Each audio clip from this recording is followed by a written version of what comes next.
In the heart of the vibrant hillside village of Mwamba in South Africa lived a couple named Aisha and Kato. Although modest and unassuming, they radiated warmth and love. Everyone in the village loved Aisha for her gentle demeanor and captivating smile. She was a beacon of kindness and grace, and her laughter often echoed through the village streets. Kato, the husband, was a man of great strength and determination. His broad shoulders bore the weight of countless burdens, but he remained steadfast and unwavering. Together they had 4 daughters: Nia, Safi, Imani, and Kesai. Each girl was a unique jewel in the eyes of her parents, bringing joy and light to their lives. Although the family's happiness was palpable, the harsh reality of their financial difficulties accompanied it. Despite the joyful atmosphere in their home, the shadow of poverty was large. Well, if you are new here, I invite you to join our community by subscribing to our channel. Kato worked tirelessly from dawn to dusk in the fields of richer landowners in exchange for meager wages. Her rough, calloused hands were testament to her tireless labor. Yet despite her efforts, supporting her family remained an uphill battle. Aisha, equally hardworking, spent her days fetching water from the distant well, washing clothes for others and selling fruit and vegetables in the busy market square. The village had many colorful markets, lively festivals, and a strong sense of community. Neighbors gathered frequently to share stories and laughter, their bonds strengthened by shared experience and mutual support. Despite the hardships, Aisha and Kato found solace in the love they felt for each other and their daughters. The daughters were the heart of the family. Nia, the eldest, was a bright and curious child with a thirst for knowledge. She often dreamed of going to school and learning about the world beyond her village. Safi, the second, had a gentle spirit and a love of nature. She was often found playing among the flowers, her laughter mingling with the birdsong. Imani, the third, was full of mischief and had a talent for storytelling, captivating the village children with her fertile imagination. Kesai, the youngest, was full of energy and joy, always running around with unbridled enthusiasm. Despite their cheerful spirit, the girls were all too aware of their family's financial difficulties. They wore secondhand clothes and often went to bed on empty stomachs. School fees were a constant worry, and the girls often missed classes because their parents had no money to pay. However, Aisha and Kato never let their daughters' spirits fall. They showered them with love and encouragement, fostering a home filled with laughter and hope. Every night, under the stars, Aisha and Kato sat outside their humble home, holding hands and dreaming of a better future for their daughters. They believed that with enough hard work and perseverance, their fortunes would change. The couple's unwavering hope and deep love for their family were their greatest strengths, sustaining them through the most difficult times. However, one fateful day, a feeling of urgency weighed on Kato's heart. He felt the need to find a more substantial solution to his problems. Determined to change the circumstances, he decided to seek help from an old friend in the neighboring village of Kijiji, hoping to gain guidance and support. Little did he know that this decision would set off a chain of events that would forever alter the course of their lives. With a heavy heart, Kato set out on his journey, leaving behind his beloved family and the village of Mwamba. As he walked, he couldn't shake the feeling that their lives were about to change in ways he couldn't yet understand. Kato arrived at the village of Kijiji after a long and arduous journey. The sun was beginning to set, bathing the landscape in a golden hue. He went to the home of his childhood friend, Mwangi, who welcomed him with open arms. Over a simple meal, Kato shared his problems, expressing his despair and the enormous burden of supporting his family. Mwangi listened attentively, his brow furrowed with concern. "Kato, I understand your struggle," he said.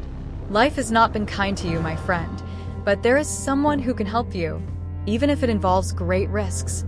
Kato looked up, a spark of hope in his eyes. "Who is it, friend?" "I am willing to do anything for my family.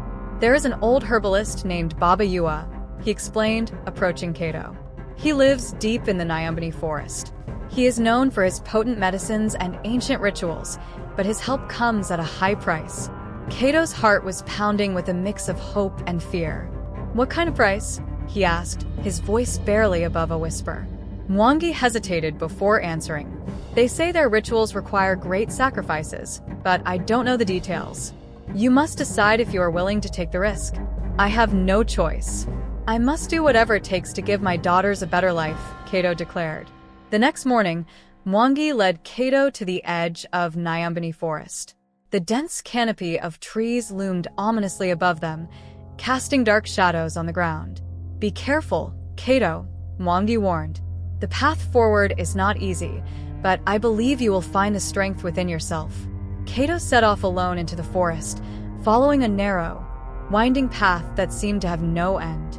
The air grew thick with the scent of damp earth and unfamiliar herbs, and strange sounds echoed through the trees. After what seemed like hours, Cato finally arrived at a small, weathered cabin, hidden among the trees. The walls were adorned with mysterious symbols, and various herbs hung from the eaves, gently moving in the breeze. Taking a deep breath, Cato knocked on the wooden door. It slowly opened, revealing an old man with sharp eyes and a long robe. "Baba Yua," Cato greeted respectfully, lowering his head. The herbalist nodded, stepping aside to let Cato in. The interior of the hut was dimly lit, with shelves filled with jars of strange ingredients and bundles of dried plants hanging from the ceiling. Baba Yua gestured for Cato to sit down, then began to speak in a low, husky voice. "I can grant you the wealth you seek, but it comes at a price. To obtain this wealth, you must accept a ritual that will involve your daughters. They will not die, but they will suffer. The choice. It must be yours, Cato. The life you wish for them cannot be obtained without sacrifice," Baba Yua said, looking deeply into Cato's eyes, as if trying to see into his soul. Cato felt a chill run down his spine. "What kind of suffering?" he asked, his voice shaking. "I cannot allow my daughters to suffer. I will do anything for them, but I cannot be responsible for their pain." "I understand your concern," Baba Yua replied, with a compassionate look. "But you must know that true change often requires sacrifice. I can offer you a path to prosperity, but you will need to be willing to face fear and uncertainty." Cato fell silent, struggling with the decision before him. On one hand, he wanted the best for his daughters. On the other, the thought of harming them, even temporarily, tormented him. Finally, he realized that his love for them was stronger than his fear. "I am willing to do whatever it takes," Cato declared with determination. "I will do whatever you ask of me, as long as my daughters are safe in the end." Baba Yua nodded slowly, a smile on his face. "So be it.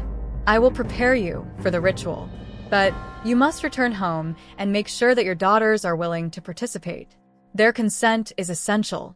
Cato felt a momentary relief upon hearing that. At least his daughters would have a say in this process.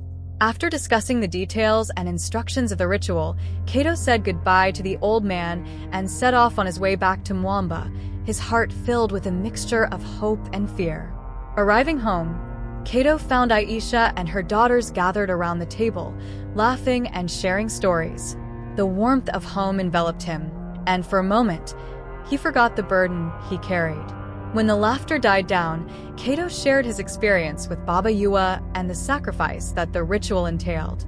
The girls listened intently, their faces reflecting a mixture of surprise and fear. "Suffer? Why would we have to do that, Dad?" Nia asked in a trembling voice. Cato knelt in front of them, searching for the right words. "Girls, I do this because I want you to have a better future. I don't want you to live in poverty, like we have. But I have to be honest, there are risks involved in this." Aisha, who had been listening silently, took Cato's hand. "Love, are you sure this is the way? I can't bear the thought of our daughters suffering, even for a moment." "I know, Aisha, but we have to do something. We can't go on like this. This sacrifice could change our lives forever," Cato replied, his voice filled with emotion. The girls, though frightened, looked at each other. Nia, always the bravest, spoke first. "If this can help our family and our community, then I am willing to do it. But we must be in this together." Safi, Imani, and Kasai nodded, tears in their eyes but determined. "We will do whatever it takes, Dad," Imani said. We will always be together." With their daughter's agreement, Kato and Aisha were both relieved and worried.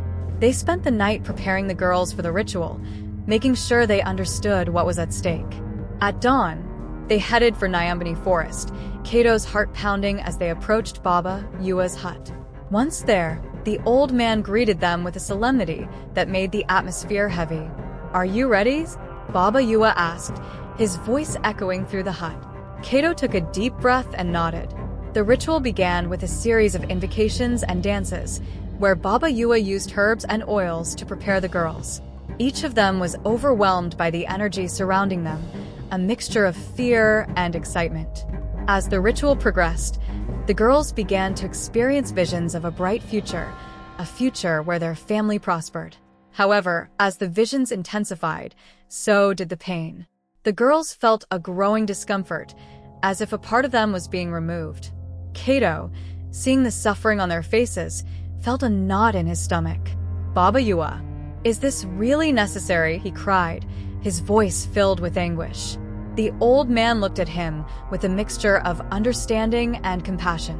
"Remember, Kato, suffering is temporary, but change can be eternal. You must keep faith in the process."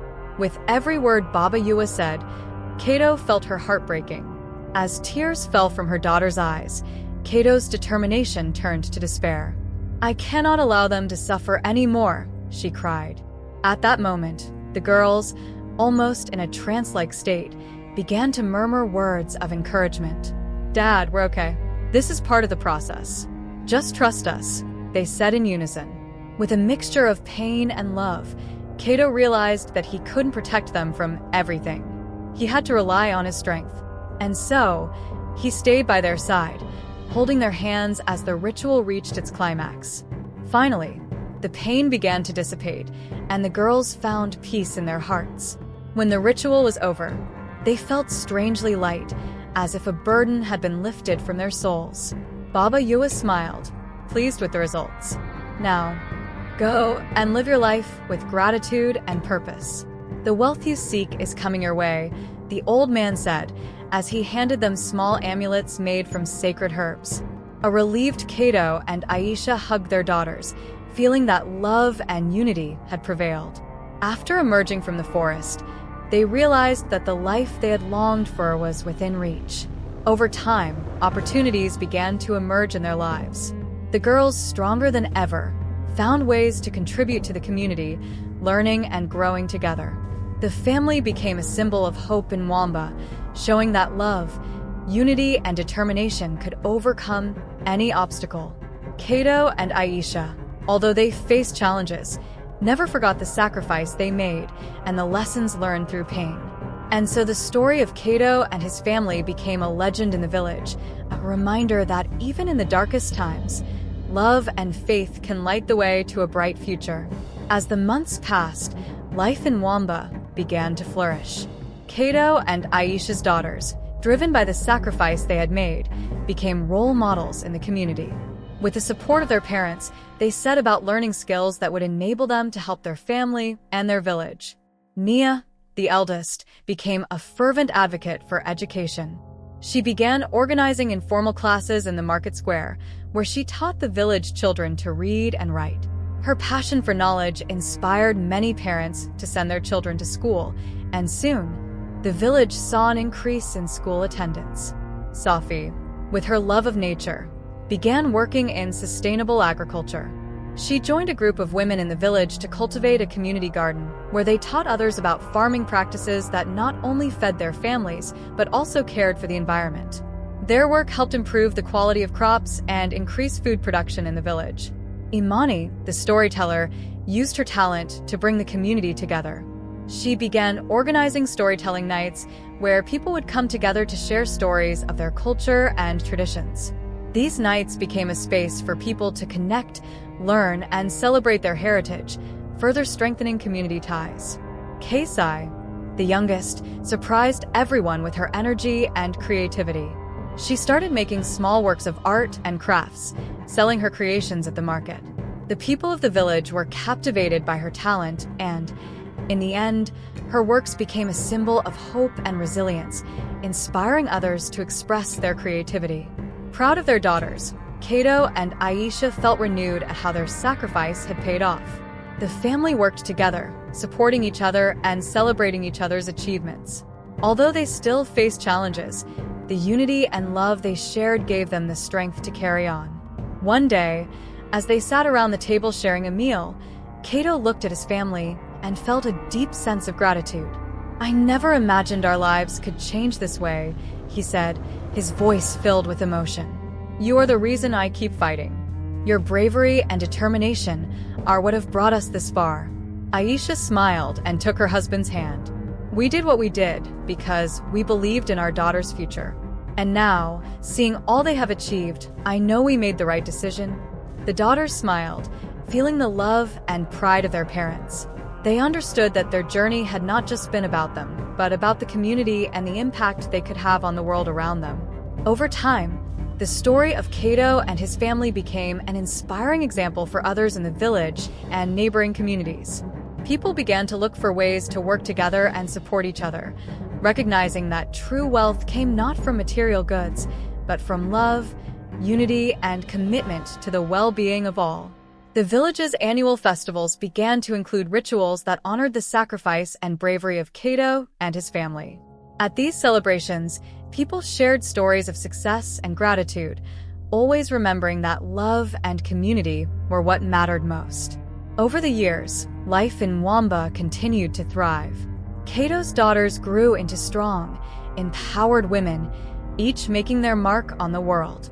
Mia became a teacher, Safi an innovative farmer, Imani a writer and storyteller, and Kesai a renowned artist. Together, through their work, they transformed not only their own lives, but also the lives of those around them. And so, Cato's family story became part of the fabric of the village, a reminder that although life can present challenges, love, unity, and sacrifice can open doors to a future filled with opportunity. Mwamba Village became a place where differences were celebrated and hardships were faced together, creating a legacy of hope and resilience that would endure for generations. In every corner of the village, in every shared smile, and in every story told, the spirit of Cato, Aisha, and their daughters lived on, lighting the way to a bright and promising future.